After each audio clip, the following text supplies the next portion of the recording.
I was so appalled and so ashamed that we could have a veteran that was struggling. He had never gotten a chance to plant his own garden. I'm here, I'm gonna help him.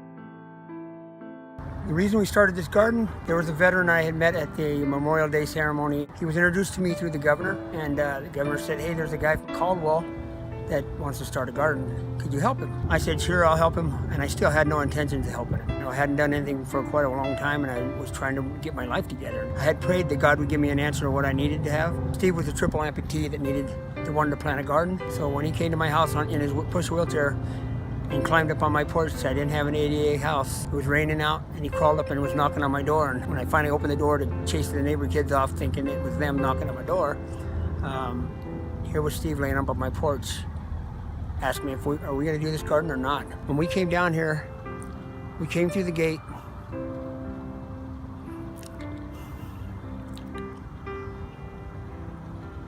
He couldn't get the gate open. He couldn't get the gate open because the wheels were bad on the gate. His wheelchair tipped over and he fell out of it and he fell in the mud. All he wanted to do was a garden, all muddy, in the rain. And he gave me his hand, and I held his one hand, and we said a prayer. So this garden began on a prayer. In September of that same year that we started the garden, Steve passed away. He said to me the day before that he passed away, he said, you know, if something ever happens to me, making me a promise that you'll keep doing this and keep doing this and you won't let this thing go to wayside.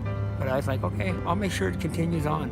Somebody brought me a statue one day, and the first thing I saw was my friend Steve being whole again, and he's still carrying me.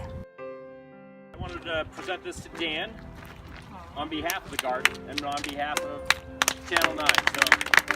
So it's an honor to take this award for us, but it's definitely a team effort. God says there's no man greater than man, the one who lays down his life for his fellow man. And I know that Steve's love for me was that way. I don't know why. God knows why.